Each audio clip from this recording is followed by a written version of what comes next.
JM শোবিজে সবাইকে স্বাগতম। নতুন একটি নাটকের আপডেট জানাবো এই ভিডিওতে। নাটকের নাম উইশ কার্ড।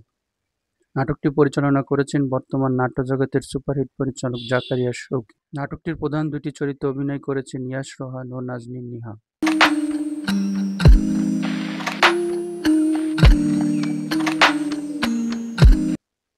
এক পোস্টে নাজনীন নিহা জানিয়েছেন, উইশ কার্ড নাটকের গল্পটা প্রেমের, কিছুটা অপ্রেমের, তবে পুরোটাই কৈশোরের, যা স্মৃতি হয়ে রয়ে যায় মলাটের ভাঁজে অথবা বুকের মাঝে।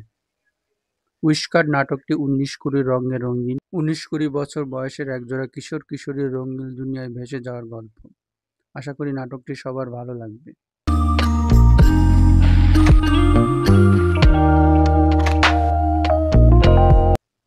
নাটকের পরিচালক জাকারিয়া শৌখিন জানিয়েছেন, উইশ কার্ড রোমান্টিক কমেডি ঘরানার নাটক। ১৪ই আগস্ট নাটকটি ক্যাপিটাল ড্রামা নামক ইউটিউব চ্যানেলে প্রচারিত হবে। জেএম শোবিজের পক্ষ থেকে নাটকটির সাফল্য কামনা করি। যারা এতক্ষণ ভিডিওটি দেখেছেন তাদের সবার কাছে অনুরোধ, ভিডিওটিতে একটি লাইক দিবেন এবং নতুন হলে চ্যানেলটি সাবস্ক্রাইব করে পাশে থাকবেন।